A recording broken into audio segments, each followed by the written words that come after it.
तुम्हा आम्हा सगळ्यांनाच सावध करणारी ही बातमी आहे। लसणाची फोडणी दिल्याशिवाय जेवणाला चव येत नाही, पण हीच फोडणी अकोल्यातल्या एका कुटुंबाला चांगलीच महाग पडली असती। लसणाच्या जागी त्यांनी सिमेंटचा गोळा फेरीवाल्याने विकला। नेमकं काय घडलंय त्यांच्यासोबत ते बघूया। तुम्ही खाताय बोगस लसूण।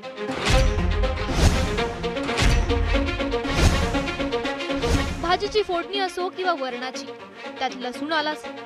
पण हाच लसूण तुमच्या आरोग्यासाठी धोकादायक ठरू शकतो। आम्ही असं का म्हणतोय, तर त्यासाठी हा व्हिडिओ पहा।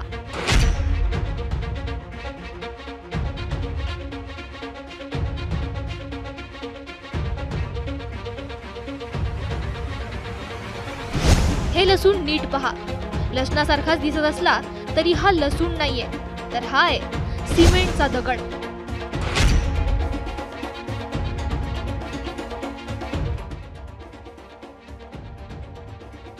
जो अकोल्यात सर्रासपणे लसूण म्हणून विकला जातोय। फेरीवाले जे येतात भाजीपाला विकणारे, त्याच्याकडून माझ्या मिसेसनी लसण घेतला।